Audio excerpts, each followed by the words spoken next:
Hello and welcome to the Sisters for Fitness Wellness Show. I'm Stephanie Gaines Bryant. Our guest today is Pamela Creekmur. She's the health officer for the Prince George's County Health Department. Welcome. Thank you so much for joining us. Thank you so much for having me. Well, Pamela, what I'd like to start off with is what is the state of the county when it comes to health? So within Prince George's County, we're almost 1 million residents in this county. We are largely a majority county. Around 67-68% of the residents of Prince George's County are African American. In that number, though, there is a mix and a hodgepodge of other cultures from Africa and other places. But, that's how it looks on the statistics that we get. But for the most part, our county has an issue with weight. Overweight, I think, out of all of the counties in the state, we're probably number 3 or number 4 when you put together the number of overweight adults with the number of obese adults.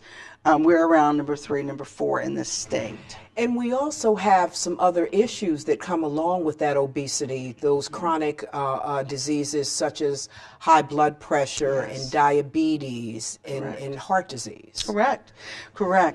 So that's a heavier burden, in particular with our county. So you're looking at the mix of minorities. You're also looking at the tendency to be overweight or obese, and then you have to bring in the DNA and family history. When you look at hypertension, you look at heart disease, you look at the diabetes, cholesterol. A lot of that is managed and driven or exacerbated by diet and the lack of exercise. Smoking has an impact on all of that, as well as alcohol consumption. It's always hard for me to believe in this day and age that people still smoke. It is shocking. It is absolutely shocking. And I have to say that because I personally grew up in a home where one of the parents smoked, eventually quit smoking, but that came at the voice of a granddaughter.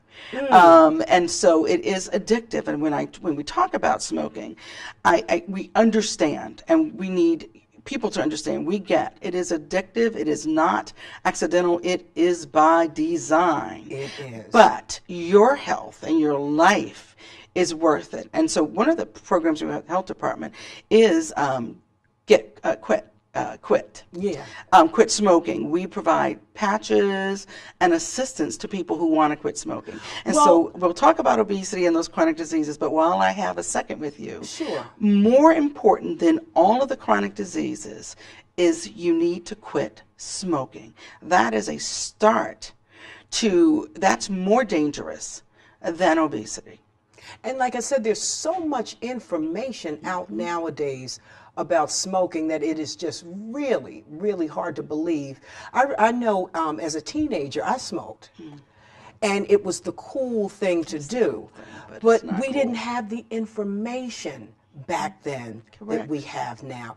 I mean, there's so many diseases and health issues connected to smoking. It's just mind-boggling to believe that someone puts that cigarette in their mouth. So we think about cancer, lung cancer, because people were beat over the head about that.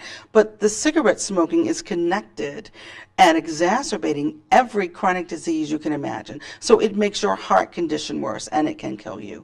It makes your diabetes worse, and that can kill you.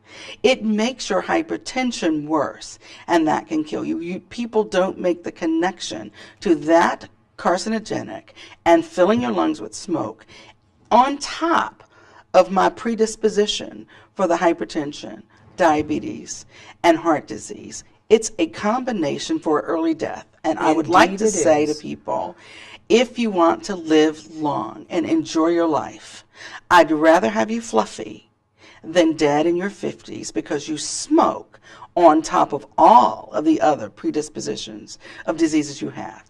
Well, let's talk about the Healthy Revolutions program, which is an answer really to all of these chronic conditions that many of us suffer from.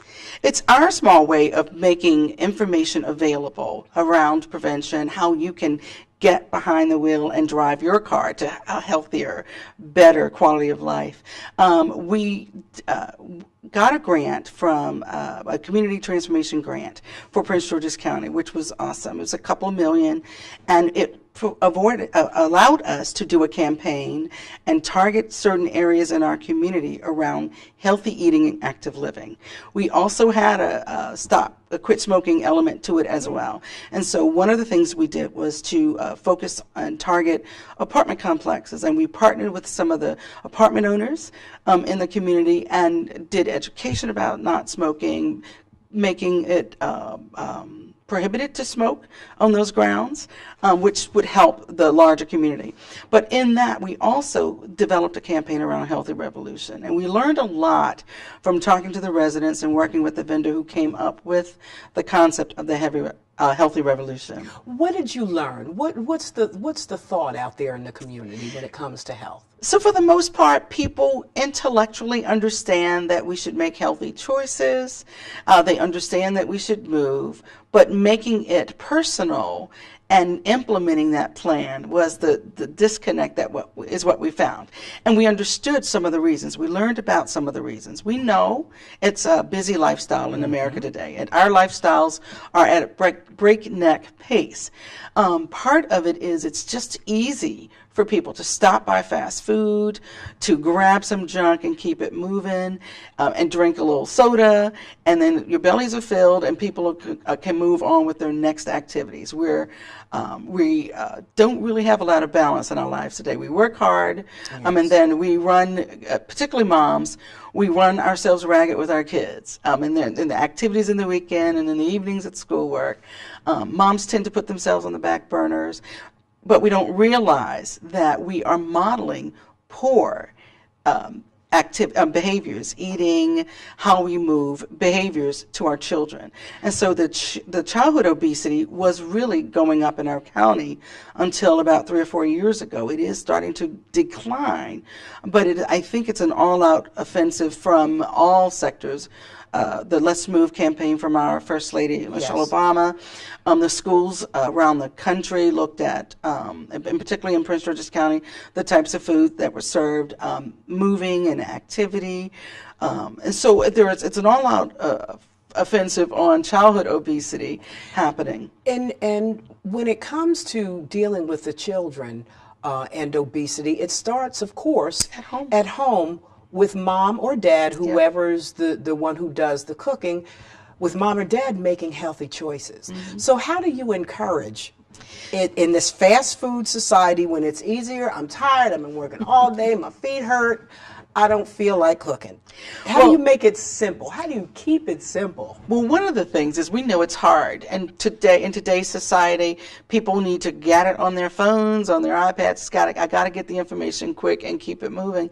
And so one of the things we did with this campaign was to create a website, mypgchealthyrevolution.org. And on that site, there are recipes, there are vignettes and diagrams on how you can make quick, smart meals, lunches. For every meal of the day, there are some things that you can do.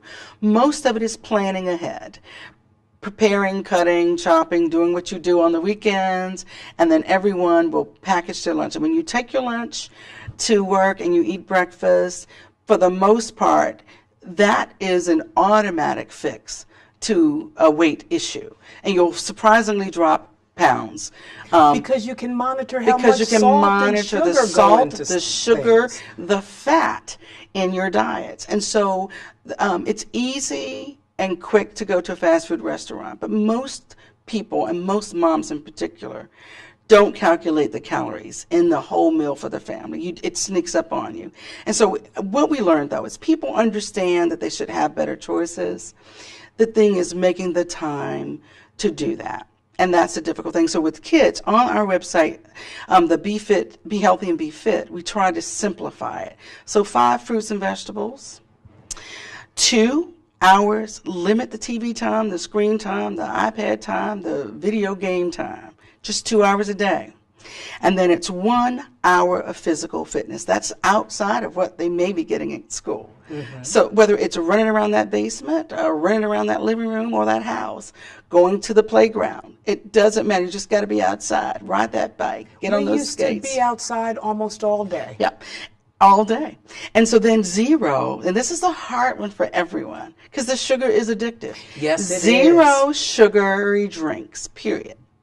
That you can find this program on the website. It's a brochure that you can print off. It's all free to help you just keep it simple because do people people don't realize, okay, if you do the whole fast food thing and you have your fries and your burger, and the fries and the burger, that's one thing, that's a ton of calories there. That drink alone is a meal. Yeah. That sugary drink alone is your meal. Yeah. Well, and it's deceptive because it really, well, I'll just say it is not the healthiest way to eat. And so when we think it's fast and convenient and I can get on with my day, over the years, as you pick up the weight, it takes that much longer to get it off, but you're modeling behaviors that are going to be exhibited by your children. And they say, do what I say. No, they're going to do what we do. And that's the biggest reason why I think moms in particular and those who are providing the meals for the family, if we're not going to do it for ourselves, we really need to do it for our kids. Indeed we do. Mm-hmm. We definitely do. Going back to the drinks, you were saying no, I mean like not even on the weekend, I can't have them. Well, so here's the thing, the sugar, we say it. Now, Mom, you can modify it however you are, but typically, and I'm a nurse by training, so I like to do it in a practical way that you're going to stick with. And so if a kid is having 4 to 5 sodas a day, Mom, you may say 1 a day. But honestly, those are empty calories, and there are other ways to get that thirst quenched. Well, how do you keep track of what your kids are eating at school? We'd love to believe that the kids are getting great meals at school. They have access to all of the great, but a lot of times it can be a place where they're not getting the foods that they should be getting. Well, it still comes down to choice. And so there are some choices in that school meal. You can get the fruit, you can get that. I think it starts at home. I think the schools do the best that they can do to provide nutritious meals. But I think it's our responsibility to make sure our kid understand why you're making these choices. Now, and it is possible, but it starts from when they are young. If they eat hamburgers and fries and sugary beverages from a little kid on up, that's what they're going to be looking for. We have control over that. We have control over what we introduce into our kids' diets. And I absolutely believe that there's a way to do it, whether you're going to Wegmans or you're going to Aldi or whether you're going to one of our wonderful farmers markets. That's another question. How do you make nutritious foods affordable? You go to some of these places and the prices can sometimes be outrageous. How can you feed your family and stay on budget? It is really in planning, and it is possible to do on budget. There are a variety of places and stores in the area for all incomes, but it's the choices. So you want to add, think about it, those 5 fruit and vegetables. And you can get those whether they're canned or they're frozen. We love fresh is better, but frozen is the next best to fresh. And that's very affordable depending on where you shop, getting your frozen green beans, your broccoli. You can get the vegetables that they love. And my thing is, when you're talking about children, if they like the green beans and not the broccoli, you can introduce them different things, but give them what they like. It's okay if it's the same, but your job is to put it in that meal, whether it's carrots or bananas. And so we're talking about fruits, and we've got tons of them. But our farmers markets in the county are another way to get fresh produce at reasonable cost. I mean, $2. I recently purchased, not recently, but the last time the season was in October, I've got $2 and I had a basket of apples. Mm-hmm. And so they're popping up everywhere, but on our website you can find out where the farmers markets are throughout the county. But that's a really great way. You can use your SNAP benefits at many of them, and so that's another option to get some healthy fresh vegetables in your diet. But most of our grocery stores, we aren't third world country.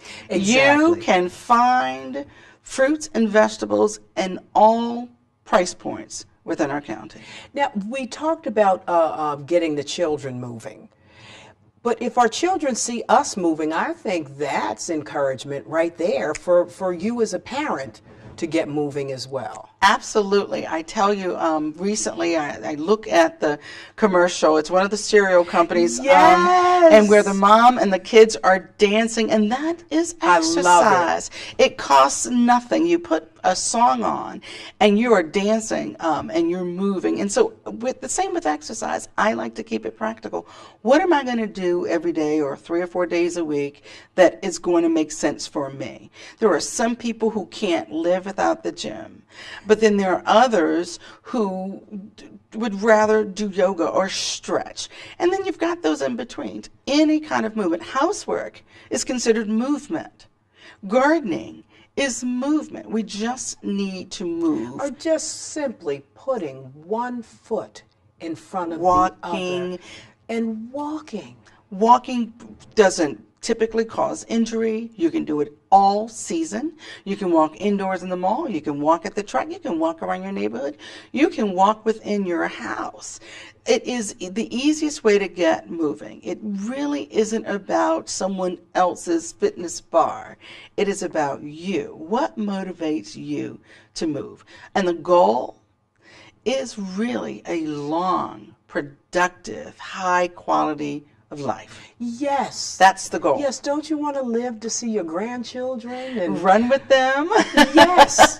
Yes, and Absolutely. if that is the goal, to have a nice long life, to live, That is the goal. to see your 90s. That is to the goal. live to see your grandchildren. That is the goal. And I have a pet peeve that I often mention, the fact that a lot of us will take care of our nails, we'll take care of our hair, but we won't take care of our bodies. And it's a concern of mine as well, and ours at the health department, primarily because we will take care of everyone else and not ourselves. And so the real deal is to really, really reflect on what motivates me. And it changes as you age. When you're younger, what motivates you and what makes you want to move is something very different than if you're middle age and then if you're older. And so there is not a one set answer. It really is, you are worth it. Your health is in your hands. Even if you have bad genes, as I like to say, I've got very interesting genes. And so there are things that I couldn't run away from if I tried. But how is that managed? Am I doing my part to manage it so I can have a long life, high quality? And it's up to me to manage that. So healthy eating, the choices I make in the foods, that's me. That's my responsibility. How I move. And at my age, it's got to be done safely. Yes. But I will say we really need to take the time to reflect, what do I want? How am I going to add this to my day simply in a way that I can stick to? It really is not about someone else's goal or someone else's opinion about the outward appearance. How do you feel? Do you feel your best? Do I feel strong? Now, what am I going to do to make that change? And that's the connection that I think most people need to take a minute to make, because intellectually, we know what we're supposed to do. If you're not sure what you're supposed to do, on our website, there's plenty of information. There's plenty of free information out there on the internet. There's tons of information. I believe we have an information overload. A couple of the programs at our health department can help some people, and I'll just talk about a couple of them. We have a Dine and Learn program. One's in the Suitland area and one's in the Hyattsville area. And this program, we partner with Suburban Hospital, Parks and Rec, and the health department, where cohorts of people come together, join this group. They learn how to prepare different vegetables, different meals in a healthy way, and they move. All of this is done in the same evening. Wow. And then there's a little support group where they sit and talk about the challenges and the concerns. And the real deal is that you're worth it. We've got to take the time to figure it out. Is this on a monthly basis? It's on a weekly basis? It's on a monthly basis, I believe, but you can find the details on our website about the Dine and Learn program. Because a lot of times, if you have a partner in this, if you're working with a friend, a spouse, a loved one, you're more likely to succeed in the goal. Absolutely. The partner helps, and it's somebody to keep you accountable, somebody to be accountable to. We all need that. Another program we have in the county, if you have diabetes, because we have a large and heavy prevalence of diabetes in our community. There are many available programs out there. Most of the hospitals are doing trainings and classes.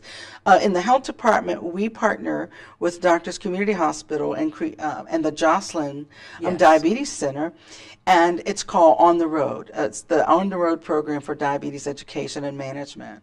And what we do is they offer you can sign up for them. That's done monthly, and it's held throughout different communities in the county.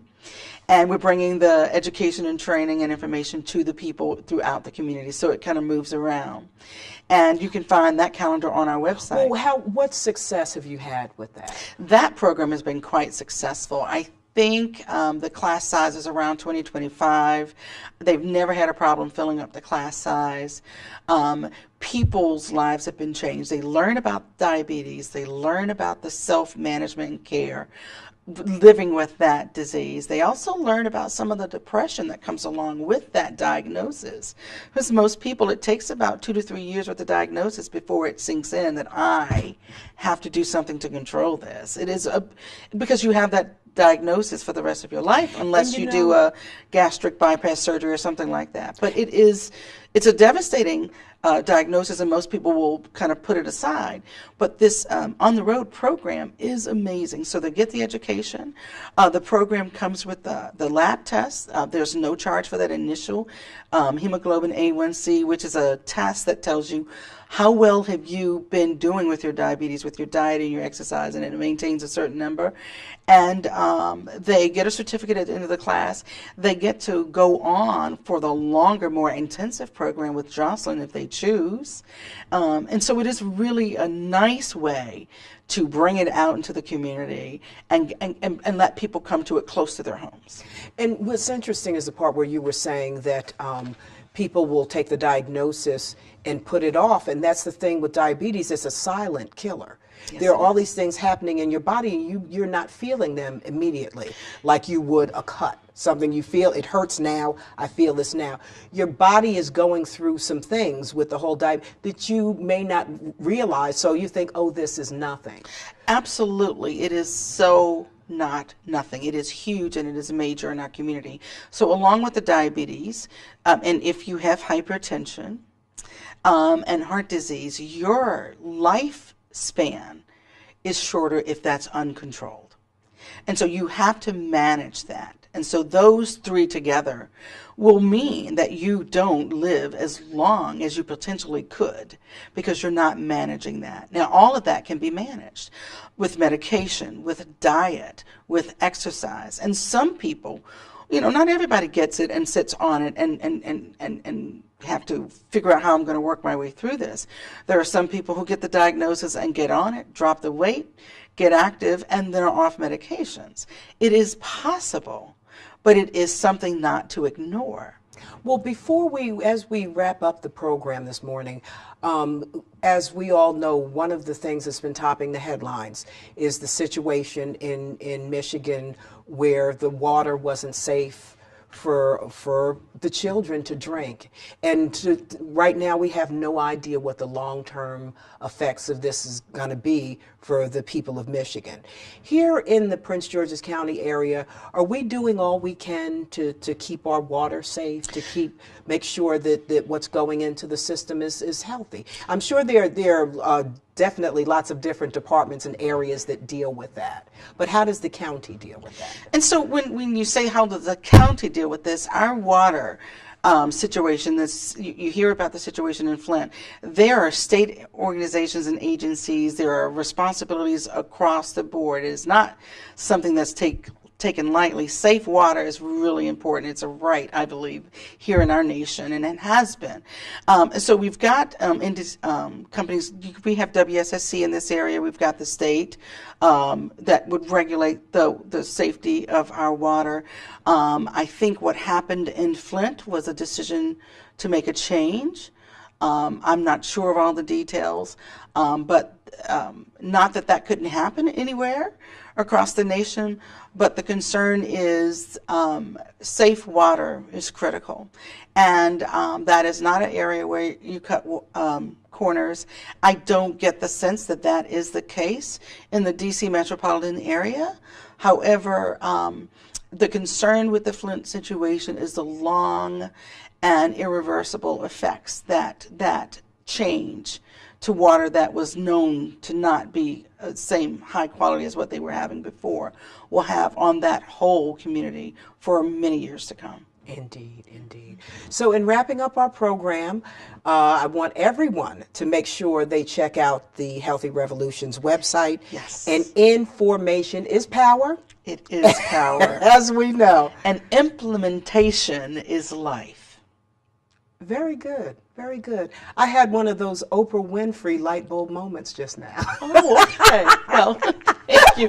It's been a pleasure. Thank you for having me. Thank you so much for joining us. We've been talking to Pamela Creekmur. She is the health officer for the Prince George's County Health Department, and that last name, I grew up with some Creekmurs, even though it's spelled like you spell. They could be related. We answer to all names. Thank you so much for joining us. You've been watching the Sisters for Fitness Wellness Show. Have a great day.